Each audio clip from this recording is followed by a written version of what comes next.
Now before we begin, I would like to remind everyone that I also have a video on the Dark Knight talking about their history and the making within the Final Fantasy universe. If you want to check that out now, I'll leave a link to it right here for your viewing pleasure. Now that that's out of the way, let us begin.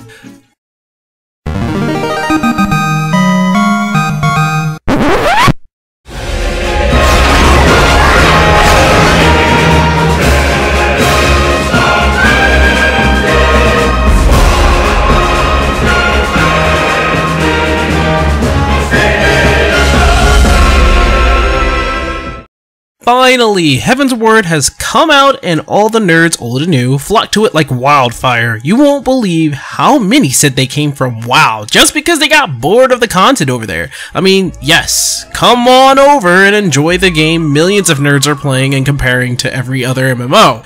However, there is a trend going on with the new players. They seem to think that once you get the game and the expansion, that you'll get the new jobs, Dark Knight, Machinist, and Astrologian automatically. This goes for the returners as well, and I don't blame them. A new expansion with the promise of a new job sounds like a plan to me, so why not hop back on, get me this new fancy looking Dark Knight class. Oh fuck! I have to complete the story I never did because I got too bored of the game? I have to go through all the extra dungeons that were featured in the patches because if I don't, then the story won't progress? What's this? Trials that are long and exhausting because of their mechanics? Well, fuck! I didn't sign up for this. I just wanted the new jobs! Funny thing, this is quite common with newcomers and returners alike, and it's understandable, but they forget. This is Square Enix. They like to tell stories. They like to show what kind of dangers and monsters they put into the game. They want people to see as much work they put into it as much as possible, and it's completely alright. A game is meant to be played, but surely if someone made art, they'd want the whole thing to be seen by the public rather than a tattered corner piece. You know what I mean, right? However, once that's done and out of the way, you are graced with new locations, new lands of danger, and the new jobs that may seem a bit lackluster at first. I want to remind you guys that I'm making a video on the Dark Knight only right now, only because I feverishly went from 30 to 60 in a matter of a week. And it could have been shorter if I didn't have a real job. Also, this video is meant to be taken with a grain of salt. They are tips for a new job that not a lot of people can get down automatically, and even after reaching level 60, may not entirely get the Dark Knight within 100% understanding. These are but tricks I found and used to keep my tank not only alive, but also the center of attention while regulating my abilities. They may not be for everyone, in fact I'm sure a lot of you may disagree with me on some things, but I'm not here for people who disagree, but for those who want a little bit of an understanding of a job that seems more DPS than tank. And we will start by understanding what the Dark Knight does, his strengths, his weaknesses, and the strategy I use to make him an actual great tank. Oh, and if you want more tips for tanking, check out my video on how to be a good tank. I sound a bit angry, and there are reasons why I do, but that video is to get tanks into the basics. If you are willing to learn and not care that I sound a bit dickish, then go ahead and check that video out. Only if you're new to tanking.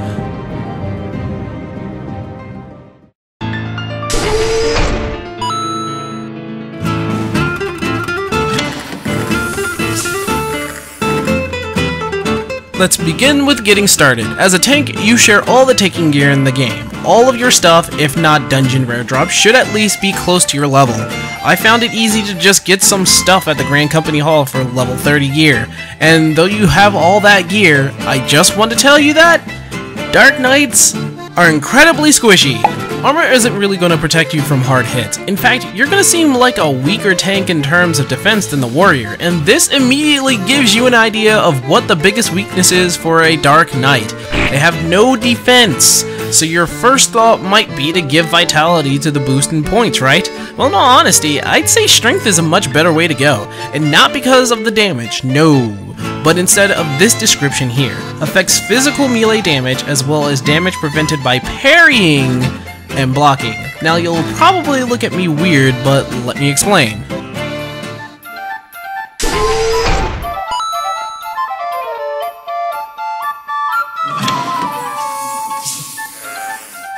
With blocking not in the arsenal of the Dark Knight, parry is what we should really focus on, especially because of this skill here, reprisal, I don't fucking care, which lowers target attack damage down by 10%. This skill will help with detrimental damage to your health because not only is it a good counter move to lower attack power, but it's also an attack that uses no TP, an extra attack if you will.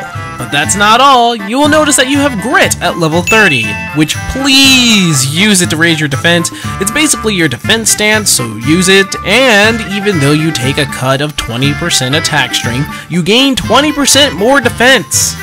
Also at level 30, you get Dark Side. Now you will experience the full power of the dark side, which raises your attack back up by 15%. So technically you're only taking a 5% cut in strength, but Dark Side will consume your MP as it stays on. This puts more aggro in your attacks and more options in your pocket. And even though it looks like nothing now when outside of dungeons, Dark Side is a great strength booster to deal out those heavy damages. Kind of like the Warrior's Bane, but not as powerful. You also get a major boost in attack speed when using Blood Weapon, which not only raises your attack speed by 10%, but also converts physical attack into MP. A good way to solo those need to die soon enemies, like bombs and stuff. Oh, and let me say this now. It's kind of hard to see who's stronger between the Dark Knight and the Warrior, so please don't ask. Anyway, let's move up the ladder, shall we? From 30 to 40, you'll get Dark Dance, a passive skill that raises your parry rate, emphasizing more on the fact that the strength stat is more important. Blood Price, another passive skill, for depending on how much damage you take, the more MP you gain through enemies attacking you. Fair warning, it's only partial MP gain. Soul Eater, the signature move and one of the most important skills a Dark Knight can have. At lower levels, this skill gives back 50% damage dealt back from the enemy to the player as health upon use and when used in the skill combo, and 100% damage dealt converted to health when at higher levels. And last, Dark Passage, which is a line AoE. This is only the start, however. Upon going from 40 to 50, you have Dark Mind, a passive skill for which you finally get some defense against magic. It's possibly one of the strengths that Dark Knight has. Dark Arts, for which take certain skills and give them added effects, more power, and more use in your arsenal. It can only be used in Dark Side mode, much like Dark Passage, and it uses a lot of MP. Shadow Wall, basically a stronger shadow skin with 30% more defense instead of 20%, and Delirium, which fucks up any person or thing that uses mainly magic, cutting 10% of their intelligence, and Living Dead, which makes it so you can't go under 1% health, and upon being so, will be considered Walking Dead, which lasts for 10 seconds. This is when you shout out that you need health at 100% fast, because if you don't so much as touch 100% health, you will die. Now, as for levels 50 to 60 skills, I will say that a visual drain will be useful once you figure out MP management, especially in large crowds where it helps in terms of keeping aggro and regaining health. Soul Survivor, which is a cheap way to get 20% of your health and MP back by marking an almost dead enemy. That enemy doesn't even have to be the one you're facing. It could be that one other guy's enemy. You mark it and you get 20% health and MP gain upon their death, no matter their level, health, or even if they're part of the mobs you were fighting at the moment. Just mark an almost dead mob and see your MP and health gain back up upon their death. And Carve and Spit, which grants the user MP. If not, they instead do an attack potency of 450 while under Dark Arts. This confused me at first, but it's an option A, option B move that is used for situational circumstances. Other than that, you get Salted Earth, a dot-based AoE for some little damage, and Plunge, for which I'm sure was made to close the gap between you and your opponent. Sort of lackluster seeing how Abyssal Drain and Soul Survivor seem to be the only ones worth using, and I'll admit that I may have forgotten that Carve and Spit was even there, but I'm sure you guys will think of something, right?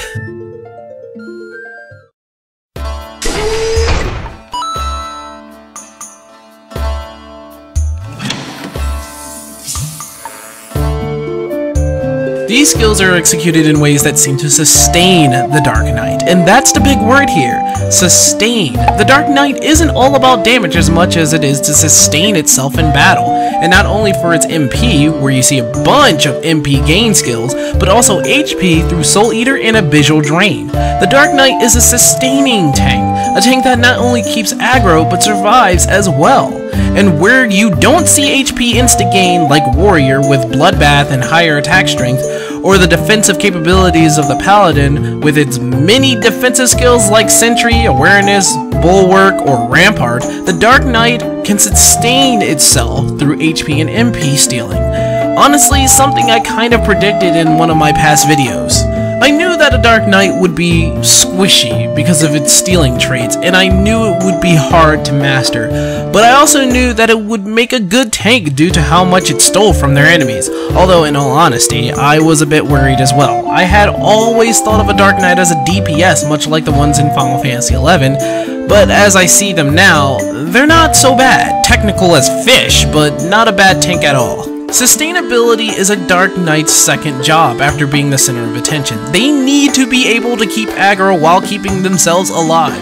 Now, I'm not saying the healer is doing a bad job, I'm just saying a Dark Knight needs to do a great job in helping the healer keep himself alive. While at levels 30 through 40, they're pretty squishy and may need a helping hand, though from 40 to 50 you see a much needed change in their ability to sustain themselves, making it easier to keep them alive. I'm actually talking to the healers at this point, whose job to keep the Dark Knight alive seemingly become easier. I for one sucked at this method while being between the levels of 30 and 40. I used Reprisal as much as I could to lower the attacks of the mobs. This made it easier for the healer to keep up. Of course, I also used Darkside just as well to dish out damage. Along with the aggro boosting combo, I may have used the MP gaining combo a lot more. As long as I kept up the damage with Darkside on, I was actually doing a bit of damage.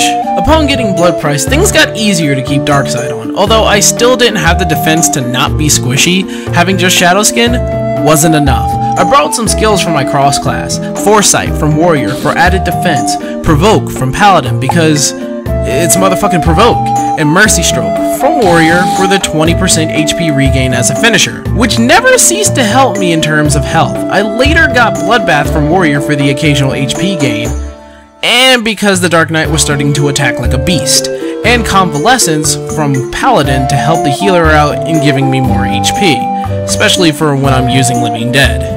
Now once you get Soul Eater, trust me when I say that it will be your best friend. Not only does it give you health through damaging a foe, but it also gets stronger with no drawbacks from Dark Arts, which turns it to a potency of 400 instead of 260 in a combo. Again, your best friend.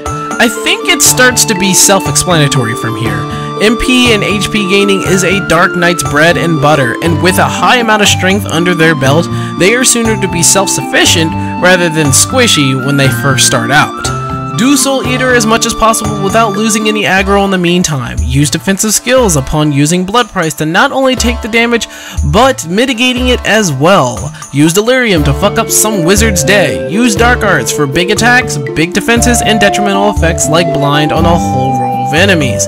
Dark Arts plus Dark Passage. Use Dark Arts for regaining health in a large quantity through Dark Arts plus Soul Eater 50 to 100%, or Dark Arts plus Abyssal Drain, which is always at 100% and it's an AoE. Although I would use Blood Price and a defensive skill before doing that in order for better sustainability, and even after, just use Abyssal Drain to keep up the aggro since it has pretty good enmity.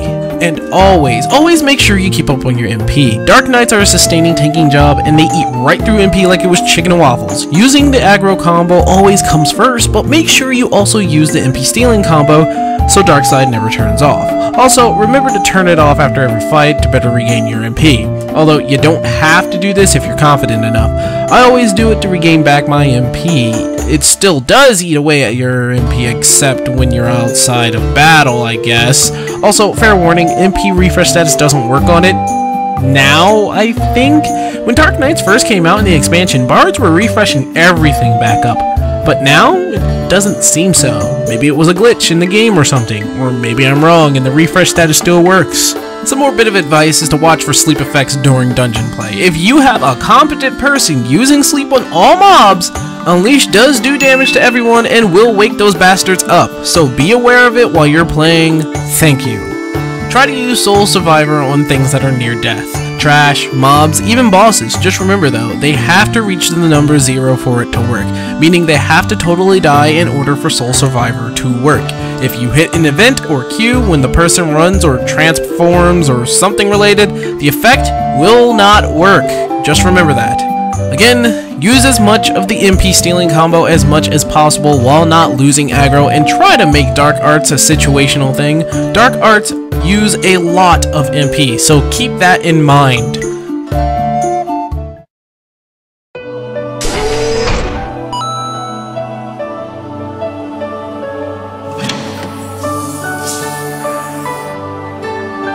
Other than that, just keep doing basic tanking. I myself have come to the habit of numbering my foes and try to at least keep some sort of organized plan in my head. Some don't, some do. I would rather see that than just trying to figure out what I have to kill as a DPS. I still don't know why DPS go around hitting the thing the tank isn't, but if you guys can tell me, please, I would like to know. I myself don't really like it. When I see a DPS hitting another mob instead of the one I'm fighting along with the other DPS, I start asking why they would do that, when they could just kill this thing right in front of me. It takes as much time, but with one mob down sooner, it becomes a lot easier for the healer to heal me in the long run. You know what I'm saying? It doesn't make the fight go faster if you're over there fighting mob B while we're over here fighting mob A. I also don't like switching everywhere to keep aggro because a DPS can be too strong at times. You know what? I think I'll do just that. Make a video on DPS and how to be a good one. I mean, tanks are one problem, healers are another, but DPS has just as much to do with the team as much as everyone else. But in the meantime, why not I let you guys choose the subject of my next video? Will it be primals, in a lore that will uncover the secrets of how they are summoned, what their nature is on Eorzea, and many secrets you may not know? Or should I continue down the path of teaching a role to the people out there being just a little bit lacking, with the DPS class that is?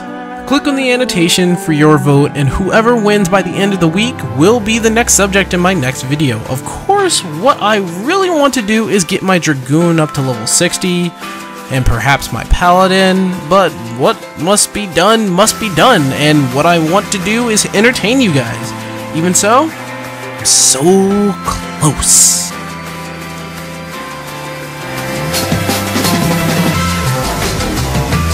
Hey guys, it's the Sync Weaver. Thank you for watching my video, and if you like what you saw and you want to see more, click the subscribe button down here if you like to subscribe, and of course you can check out my channel. Make sure to like and share with your friends so that other people may know about the Dark Knight and my Final Fantasy and maybe my channel. And I would like to personally thank everyone out there who actually watched and subscribed to me. 1,000 subscribers may not be a lot to one person or to like a million other YouTubers, but it is to me because it's a stepping stone to maybe getting 10,000 or 100,000 or even a million. So this is the reason why I'm making these options at the end of my videos now. Either do another lore or maybe another teaching video. It's up to you guys. Just click on those annotations to see which one you want to see the most. And well, you know, of course people will pick one or the other, but it's whoever wins, and I will make a video on that. So thank you guys, and I will see you in the next video.